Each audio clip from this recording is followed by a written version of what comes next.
네, 이번 주는 사도행전 9장 19절부터 31절까지 하나님 말씀을 함께 묵상하며 또 주일을 기다리고 있습니다. 주일을 지내면서 또 보내면서 기다리면서 하나님 말씀을 평일에 함께 묵상할 수 있다면 더 좋겠다라는 마음으로 저희가 한 주에 한 본문씩 선택하여서 함께 묵상하고 있습니다.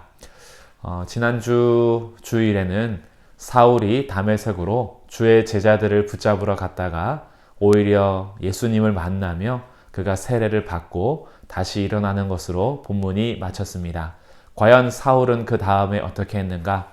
사울은 즉시 일어나서요. 그가 예수를 증거하면서 다닙니다. 예수가 누구인지 선포하는데 즉시로 유대인의 여러 회당으로 가지요. 다메섹에 있는 회당에 가서 예수가 바로 하나님의 아들이시다라고 증언합니다. 거기에서 그치지 않고요. 당황하는 사람들 사이에서 예수가 바로 그리스도다라고 선포합니다. 사람들은 당황했고요. 왜냐하면 갑자기 바뀌었거든요.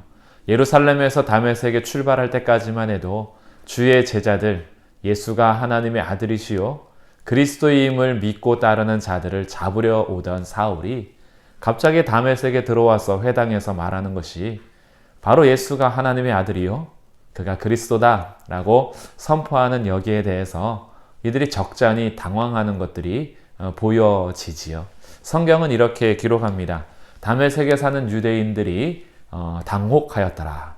당혹했다라는 말은요. 이것은 혼란스럽게 하였다 이런 뜻이에요.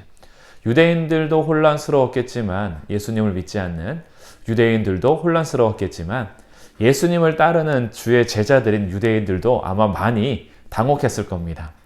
여러 날이 지나면서도 그런데 사울이 변하지 않고 오히려 더 힘을 얻어서 예수가 하나님의 아들이심과 그리스도임을 증거하면서 다닙니다. 그래서 어떤 사람들이 모의하여 사울을 이대로 둬서는 안 되겠다. 죽이기로 공모합니다. 사울은 이런 가운데 큰 광주리를 타고 도망하는 에피소드도 기록이 되고요. 주의 제자들이 사울을 만나는 것을 꺼리길 때에 바나바가 그에 대해서 간증해주고 그가 어떻게 예수님을 만나게 되었는지 믿게 되었는지 예수님을 어떻게 증언하는지 바나바가 편을 들어주고 또 친구가 되어주고 형제 사울을 소개하게 됩니다.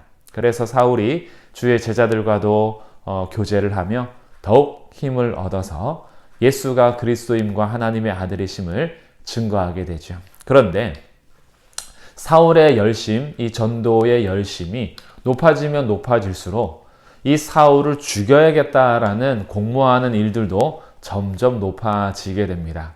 그만큼 사울의 영향력이 굉장했다라는 것을 알 수 있어요. 그리고 오늘 본문의 마지막 절인 9장 31절은 이렇게 마칩니다.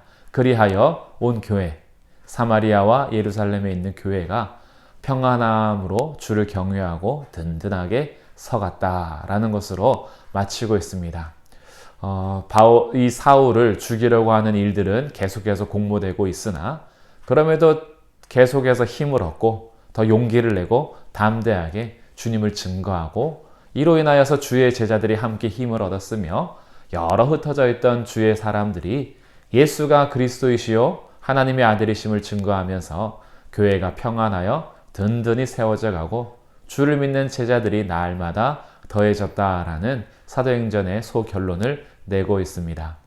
오늘도 우리가 이 하나님 말씀을 같이 묵상하면서 박해자였던 사울을 변화시켜 증인과 제자가 되게 하신 하나님의 역사가 오늘날에도 여전히 진행되고 있음을 믿고 우리의 삶에서도 예수가 그리스도요 하나님의 아들이심을 믿는 우리들의 삶이 계속해서 주를 향한 열심과 열정, 주의 복음을 증거하고자 하는 사랑, 정말 이 명령에 순종하는 그런 모습들을 통해서 오늘 우리 교회도 평안하여 주를 경외함으로 교회가 더욱 든든하게 세워져 가기를 바랍니다. 코로나 바이러스로 인하여서 우리의 모임이 계속해서 어려운 상태에 있지만 이럴 때 더욱더 주님을 경외하고 각자 있는 곳에서 하나님 앞에 예배하며 주님을 증거하기 위해서 우리 마음을 모으고 여전히 소망은 예수님밖에 없으니 예수님을 어떻게 증거할 수 있을까라고 고민하며 우리의 열심이 낮아지는 것이 아니라 우리의 열심이 이런 기회에 더욱더 높아질 수 있기를 바라고요. 다른 방법들을 찾아보고 지혜롭게 한번 생각해보는 그런 시간들이 되면 좋겠다 싶습니다. 묵상을 통해서 하나님께서 주시는 말씀과 마음을 잘 정리하시고 주일에 함께 모여서 하나님을 예배하며 하나님께서 주시는 말씀들을 통하여 우리 교회도 든든하게 세워져 가기를 소망하며 평안하여 든든하게 잘 계시기를 바랍니다. 오늘도 하나님 말씀 묵상하시고 이번 주 하나님 말씀을 통해서 정말 하나님께서 주시는 평화와 은혜가 가득하기를 축복합니다.